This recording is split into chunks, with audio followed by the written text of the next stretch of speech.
একদম সকালবেলা ভোরবেলা উঠে চলে আসছি জমিতে, জমি চাষ করার জন্য। হ্যালো এভরিওয়ান, আসসালামু আলাইকুম। সবাই কেমন আছেন? আশা করি সবাই ভালো আছেন। আপনাদের দোয়ায় আল্লাহর রহমতে আমিও অনেক ভালো আছি। আর ভালো আছি বিধায় আবারও আরেকটি ভিডিও নিয়ে আপনাদের মাঝে চলে আসলাম। তো আসলে আমার ভিডিওর কোয়ালিটি তেমন ভালো হচ্ছে না। কারণ আমার এক্সট্রা কোনো ক্যামেরাম্যান নাই। নিজে যতটুকু পারি ততটুকুই আপনাদের মাঝে শেয়ার করার চেষ্টা করি। যদি ক্যামেরাম্যান থাকতো হয়তোবা চেষ্টা করতাম ভিডিওর কোয়ালিটি ভালো করার জন্য। তো যেটা বলতেছিলাম, সকালবেলা উঠে একদম আজান পর উঠে বের হইছি। বের হয়ে গাড়িটা দেখছি ঠিকঠাক করছি, মোবাইল ঠিক আছে নাকি সবকিছু ঠিকঠাক করে নিয়ে তারপরে বিলে আসছি। তো ভিডিও করার ইচ্ছা ছিল না। তারপরে ভাবলাম আপনাদের মাঝে শেয়ার করি। আর আমাদের বিলের পরিবেশগুলো দেখানোর চেষ্টা করি। দেখতেই পাচ্ছেন আমাদের পিছে আমাদের বিলের পরিবেশগুলো অনেক সুন্দর। তো এই যে আমার এতে গাড়ি, আমাদের নিজস্ব গাড়ি আর নিজের জমিগুলো চাষ করি। সময় পাইলে মানুষের জমিও চাষ করি। যদি কেউ বলে সেক্ষেত্রে এমনিতে কারো যাই না, বললেই শুধু যাই। তো এদিকে আমি আছি, আমার আব্বা আছে। ২ জন মিলেই মানে সকালবেলা চলে আসছি যে জমির আলগুলো ছাঁটবো, তারপরে চাষ করব, জমি বুনবো, তারপরে বাসায় যাব। তো এই নিয়েতেই আসছি আসলে। আমার ইঞ্জিলটা ছিল আরেক গাড়িতে, মানে ভুট্টা মাড়াই করা মেশিনে ছিল। সেটা থেকে তুলে তারপরে টিলারে নিয়ে আসছি। নিয়ে আসার পরে জমি চাষ দিতে আসছি। আসলে আমাদের ভুট্টা মাড়াই করা মেশিনও আছে। এইদিকে আবার আব্বা হচ্ছে আ ছাড়তে পারতেছে না, মানে মাজায় একটু সমস্যা। সেজন্য বলতেছে তাহলে আমি একটু চাষ করি। তো সেজন্য আব্বারে আবার তুলে দিছি। আব্বা তেমন চাষ করতে পারে না। তারপরেও চেষ্টা করতেছে, শিখতেছে। এইজন্য আব্বারে তুলে দিছি। তো আব্বা চাষ করতেছে। আর আমি এদিকে আল কাটতেছিলাম আর ভাবলাম যে একটু ভিডিও করি। সেজন্য ভিডিও করতেছি। আর মা আলগুলো না ছাঁটলে হয় কি জমিগুলো দেখতে তেমন ভালো লাগে না।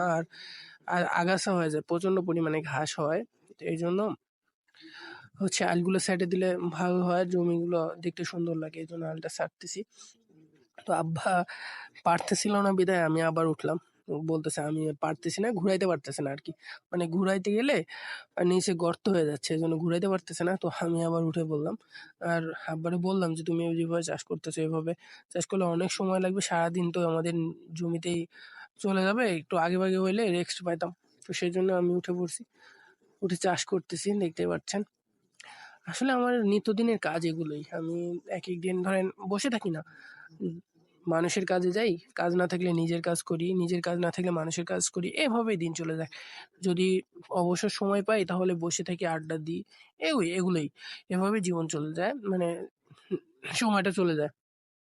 আর সচরাচর কাজ থাকলে আমি কোথাও যাই না, ঘুরতেও যাই না বা কোথাও যাই না। কাজ থাকলে কাজটাই করার চেষ্টা করি। কারণ কাজের মধ্যে থাকলে নিজের শরীরটাও ভালো থাকে। আবার বাইরে ঘোরাফেরা করলে দেখা যাচ্ছে অনেক ধরনের ঝামেলা হয়। সেজন্য বাইরে যাই না তেমন। আর এদিকে আব্বা মাথার সমস্যা নিয়েই আইল কাটতেছে। যেহেতু পারতেছে না গাড়ি চালাইতেও। এজন্য আস্তে আমি বলছি যে, "আস্তে, আস্তে করো। সমস্যা নাই। আর দেরি হলেও সমস্যা নাই, প্রবলেম নাই।" এজন্য আস্তে, আস্তেই করতে বলছি। তো এদিকে আমার মোটামুটি এই মানে এক ফালি চাষ দেওয়া প্রায় শেষের দিকে। আর অল্প একটু আছে। এই সাইডে দেখতে পাচ্ছেন অল্প একটু আছে। এইটুকু চাষ করলেই মোটামুটি এইটা শেষ। মানে এক চাষ করে দেওয়া শেষ। তারপরে ধান বুনবো। বুনে আরেকটা চাষ দেওয়ার পরে মই দিয়ে শেষ করে দেব। তো আজকে এই পর্যন্ত। এখান থেকে বিদায় নিচ্ছি। সবাই ভালো থাকবেন, সুস্থ থাকবেন। পরবর্তী ভিডিওতে আবার দেখা হবে। আর আমার ভিডিওটি অবশ্যই ফেসবুক পেজ থেকে দেখে থাকলে পেজটি ফলো করবেন। আসসালামু আলাইকুম।